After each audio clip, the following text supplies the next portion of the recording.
श्रीमद् भगवद गीता के 7वें अध्याय ज्ञान विज्ञान योग में आप सबका एक बार फिर स्वागत करती हूँ। अब तक जो हमने 5 श्लोक पढ़े हैं इस अध्याय से, उनमें भगवान ने सृष्टि की संरचना का पूरा ज्ञान विज्ञान बताया है।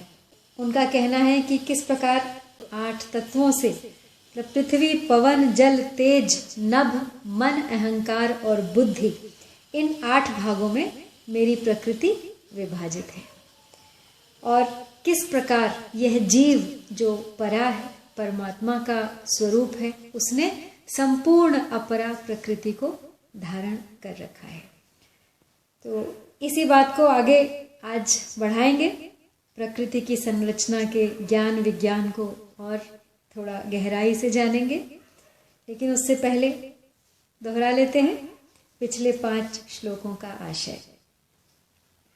तो श्री भगवान कहते हैं, मुझ में लगाकर चित्त मेरे आश्रय कर योग भी, जैसा असंशय पूर्ण जानेगा मुझे वह सुन सभी। विज्ञान युक्त वह ज्ञान कहता हूं सभी विस्तार में, जो जानकर कुछ जानना रहता नहीं संसार में।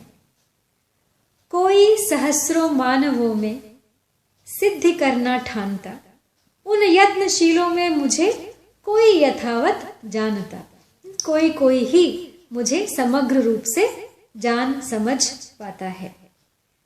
पृथ्वी, पवन, जल, तेज, नभ, मन, अहंकार व बुद्धि भी, इन 8 भागों में विभाजित है प्रकृति मेरी सभी। हे पार्थ, वह अपरा प्रकृति का जान लो विस्तार है। फिर है परा यह जीव जो संसार का आधार है। तो अब किस प्रकार परा प्रकृति ने अपरा को धारण कर रखा है, ये बताया भगवान ने। अब उसी का स्पष्टीकरण करने के लिए आगे के श्लोक में कहते हैं, एतद्योनीनि भूतानि सर्वाणि इति उपधारय, अहं कृत्स्नस्य जगतः प्रभवः प्रलयस्तथा। यानी संपूर्ण प्राणियों के उत्पन्न होने में अपरा और परा, इन दोनों प्रकृतियों का संयोग ही कारण है, ऐसा तुम समझो, जानो। मैं संपूर्ण जगत का प्रभव तथा प्रलय हूं। तो अर्थ है कि स्वर्गलोक, मृत्युलोक, पाताल लोक आदि संपूर्ण लोकों के जितने भी स्थावर जंगम प्राणी हैं, वे सब के सब अपरा और परा प्रकृति के संयोग से ही उत्पन्न होते हैं। तात्पर्य है कि परा प्रकृति ने अपरा को अपना मान लिया है, उसका संग कर लिया है। इसी से सब प्राणी पैदा होते हैं। इसको तुम धारण करो, अर्थात ठीक तरह से समझ लो और मान लो। अब परा और परा प्रकृति का एक दूसरे तरीके से अर्थ अगर देखें तो ये भी हो सकता है कि जो न खुद को जान सके और न दूसरे को जान सके, वह अपरा प्रकृति है। और जो खुद को भी जान सके और दूसरे को भी जान सके, वह परा प्रकृति है। यानी परमात्मा का अंश जिसमें है। अंश तो सभी में है, लेकिन जिसमें बुद्धि है, जैसे कि मनुष्य।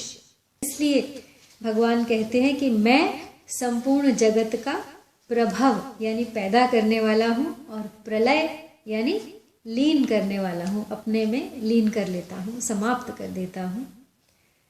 तो प्रभव का तात्पर्य है कि मैं इस जग का निमित्त कारक हूँ, क्योंकि संपूर्ण सृष्टि मेरे संकल्प से ही पैदा हुई है।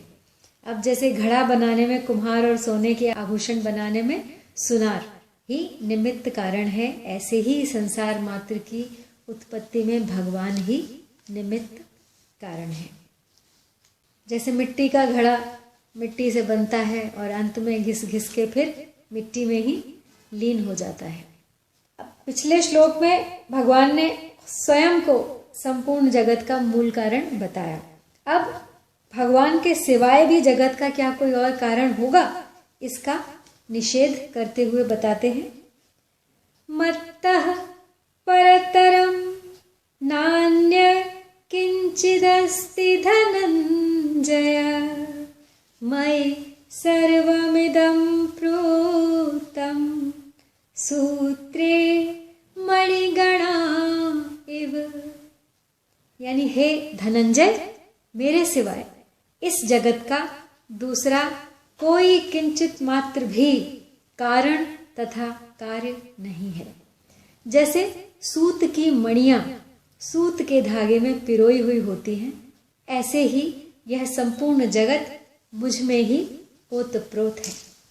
तो यानी हे अर्जुन, मेरे सिवाय दूसरा कोई कारण नहीं है, मैं ही संसार का महाकारण हूँ। जैसे वायु आकाश से ही उत्पन्न होती है, आकाश में ही रहती है और आकाश में ही लीन होती है, अर्थात आकाश के सिवाय वायु की कोई पृथक स्वतंत्र सत्ता नहीं है। ऐसे ही संसार भगवान से उत्पन्न होता है, भगवान में स्थित रहता है और भगवान में ही लीन हो जाता है, अर्थात भगवान के सिवाय संसार की कोई पृथक स्वतंत्र सत्ता नहीं है। जैसे सूत की मणियां सूत के धागे में पिरोई हुई हो तो उनमें सूत के सिवाय और कुछ नहीं है, ऐसे ही संसार में भगवान के सिवाय और कुछ नहीं है। तात्पर्य है कि मणि रूप अपरा प्रकृति और धागा रूप परा प्रकृति। धागा टूट जाए तो मणियां बिखर जाएंगी, माला नहीं रहेगी, तो संभाले हुए है उनको सूत। तो दोनों में भगवान ही परिपूर्ण है। मणियां बनने में अपरा प्रकृति की मुख्यता है और धागा बनने में परा प्रकृति की मुख्यता है। तो मणिगणा पद बहुवचन में दिया गया है। इसका तात्पर्य है कि अपरा प्रकृति जो है वो स्थावर, जंगम, जलचर, थलचर, नभचर, 14 भुवन, 84 लाख योनियां आदि अनंत रूपों में, अनंत समुदायों में विभाजित है। वास्तव में न धागा है न मणियां हैं, सिर्फ एक सूत रुई ही है। इसी तरह न अपरा है न परा है, प्रत्युत एक परमात्मा ही है, सब उन्हीं के अंश हैं।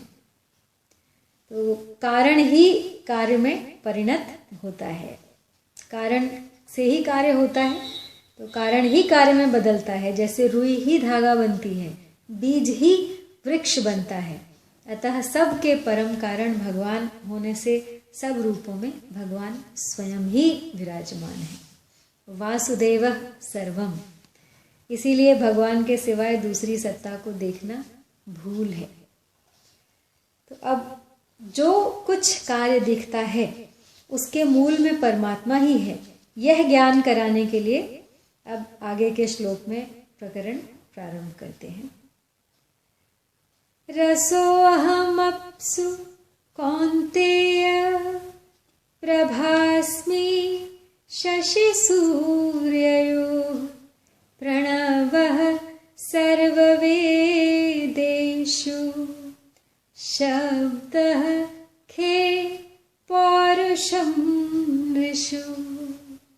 यानी हे कुंती नंदन, जलों में रस मैं हूं, चंद्रमा और सूर्य में प्रभा यानी प्रकाश मैं हूं, संपूर्ण वेदों में प्रणव यानी ओंकार, और आकाश में शब्द और मनुष्यों में पुरुषार्थ मैं हूं। तो जैसे साधारण दृष्टि से लोगों ने रुपए, पैसे, संपत्ति को सर्वश्रेष्ठ माना हुआ है, सबसे बड़ा रुपया। तो रुपए पैदा करने और उनका संग्रह करने में लोभी आदमी की स्वाभाविक रुचि हो जाती है। ऐसे ही देखने, सुनने, मानने और समझने में जो कुछ जगत आता है उसका कारण भगवान है। भगवान के सिवाय उसकी स्वतंत्र सत्ता है ही नहीं। ऐसा मानने से भगवान में स्वाभाविक रुचि हो जाती है, फिर स्वाभाविक ही उनका भजन होता है। तो कहते हैं रसो अहम अपसु कौन्तेय, हे कुंती नंदन, जलों में मैं रस हूं। अब जल रस तन्मात्रा से पैदा होता है और रस तन्मात्रा में ही रहता है, उसी में लीन होता है। जल में से अगर रस निकाल दिया जाए तो जल तत्व कुछ नहीं रहेगा। अतः रस ही जल रूप से है और वह रस मैं हूं। प्रभास्मि शशि सूर्ययो, यानी चंद्रमा और सूर्य में प्रकाश करने की जो एक विलक्षण शक्ति है, प्रभा है, वह मेरा ही स्वरूप है। अगर चंद्रमा और सूर्य में से प्रभा निकाल दी जाए तो चंद्रमा और सूर्य निस्तत्व हो जाएंगे। तात्पर्य है कि केवल प्रभा ही चंद्र और सूर्य रूप से प्रकट हो रही है और भगवान कहते हैं कि वह प्रभा भी मैं ही हूं। आगे कहते हैं प्रणवः सर्व वेदेषु, यानी संपूर्ण वेदों में प्रणव ओमकार मेरा स्वरूप है। कारण कि सबसे पहले प्रणव प्रकट हुआ, प्रणव से त्रिपदा गायत्री और त्रिपदा गायत्री से वेदत्रयी प्रकट हुई। इसीलिए वेदों में सार प्रणव ही रहा। तो अगर वेदों में से प्रणव निकाल दिया जाए तो वेद वेद रूप से नहीं रहेंगे। तो प्रणव ही वेद और गायत्री रूप से प्रकट हो रहा है और वह प्रणव भी मैं ही हूं। अगला है शब्द खे, यानी यह सब जगह जो पोलाहट खालीपन दिखाई देता है, जो आकाश है शून्य, आकाश शब्द तन्मात्रा से पैदा होता है और अतः शब्द तन्मात्रा ही आकाश रूप से प्रकट हो रही है और तो वो शब्द भी मैं ही हूं। पौरुषम नृषु, यानी मनुष्यों में जो सार चीज है वो है पुरुषार्थ, तो वह पुरुषार्थ भी मेरा ही स्वरूप है। जैसे निर्धन आदमी धन की प्राप्ति में पुरुषार्थ मानता है और अनपढ़ आदमी पढ़ लेने में पुरुषार्थ मानता है, अप्रसिद्ध आदमी अपना नाम विख्यात कर लेने में पुरुषार्थ मानता है। तो निष्कर्ष यह निकला कि जो अभी नहीं है उसकी प्राप्ति में ही मनुष्य अपना पुरुषार्थ मानता है, पर यह पुरुषार्थ वास्तव में पुरुषार्थ नहीं है। कारण कि जो पहले नहीं थे, प्राप्ति के समय भी जिनका निरंतर संबंध विच्छेद हो रहा है और अंत में जो नहीं में ही शामिल हो जाएंगे, ऐसे पदार्थों को प्राप्त करना पुरुषार्थ नहीं है। परमात्मा पहले भी मौजूद थे, अब भी मौजूद हैं और आगे भी मौजूद रहेंगे, क्योंकि उनका कभी अभाव नहीं होता। इसलिए परमात्मा को उत्साह पूर्वक प्राप्त करने का जो प्रयत्न है वही वास्तव में पुरुषार्थ है। उसकी प्राप्ति करने में ही मनुष्यों की मनुष्यता है, उसके बिना मनुष्य कुछ नहीं है। तो अगला श्लोक में इसी बात को आगे बढ़ाते हुए कहते हैं, पुण्यो गंधः पृथिव्यां च तेजश्चास्मि विभावसौ जीवनं सर्वभूतेषु तपश्चास्मि तपस्विषु, यानी पृथ्वी में पवित्र गंध मैं हूँ और अग्नि में तेज मैं हूँ तथा संपूर्ण प्राणियों में जीवनी शक्ति भी मैं हूँ और तपस्वियों में तपस्या मैं हूँ। तो पुण्यो गंधः पृथिव्याम, पृथ्वी गंध तन्मात्रा से उत्पन्न होती है और गंध तन्मात्रा रूप से रहती है और गंध तन्मात्रा में ही लीन हो जाती है। तात्पर्य है कि गंध के बिना पृथ्वी कुछ नहीं है। तो भगवान कहते हैं कि पृथ्वी में वह पवित्र गंध मैं हूँ। तेजश्चास्मि विभावसौ, यानी तेज रूप तन्मात्रा से प्रकट होता है, उसी में रहता है, उसी में लीन हो जाता है।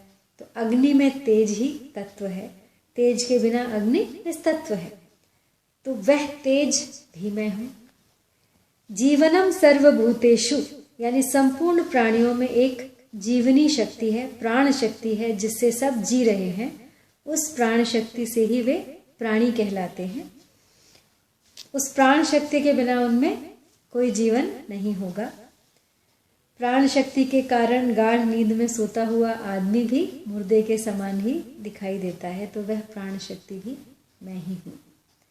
तपश्चास्मि तपस्विषु, यानी द्वंद्व सहिष्णुता को कहा जाता है तप।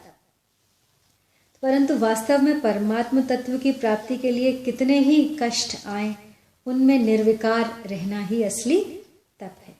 यही तपस्वियों में तप है, इसी से वे तपस्वी कहलाते हैं और इसी तप को भगवान अपना स्वरूप बताते हैं। अगर तपस्वियों में से ऐसा तप निकाल दिया जाए तो वे तपस्वी नहीं रहेंगे। तो परिशिष्ट भाव यही है कि सृष्टि की रचना में भगवान ही करता है, भगवान ही कारण है और भगवान ही कार्य है।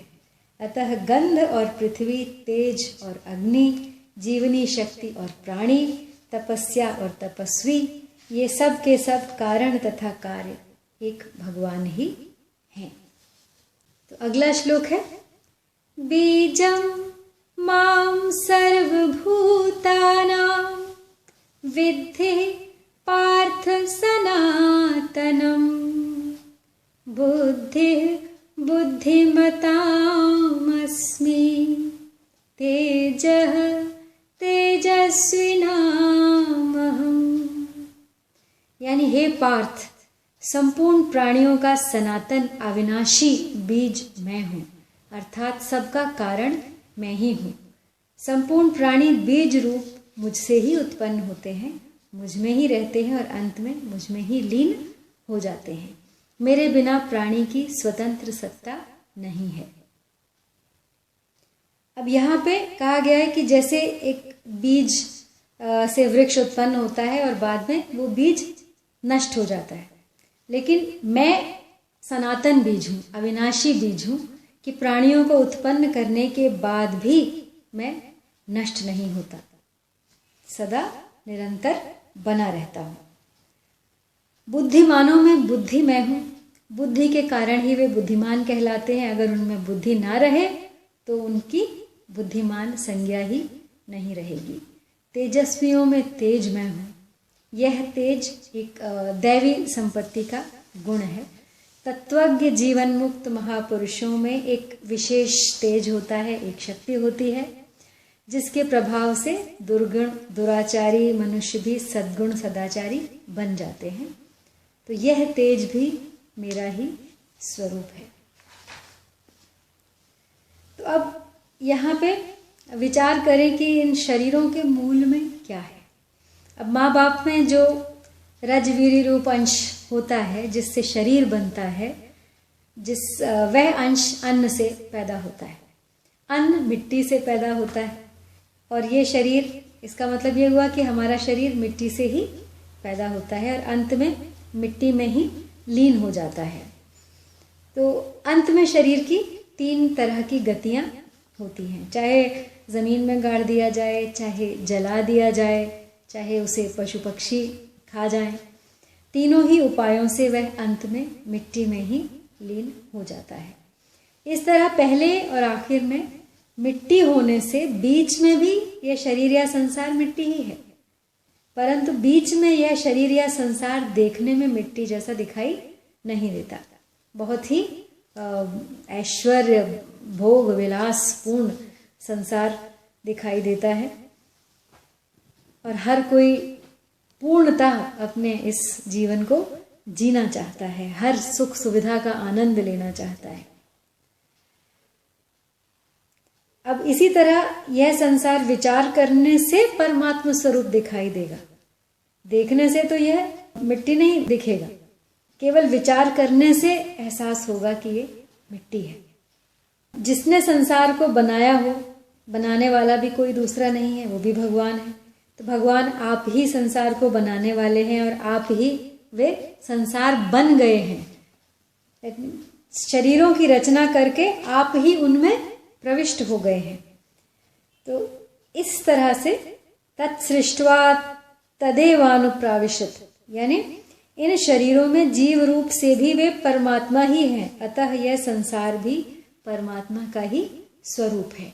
यानी वो बीज जिसने सबको जन्म दिया वो नष्ट नहीं हुआ, वो उन्हीं जीवों में लीन हो गया और ये अपरा प्रकृति का रूप भी उसी परा रूप ने धारण कर लिया।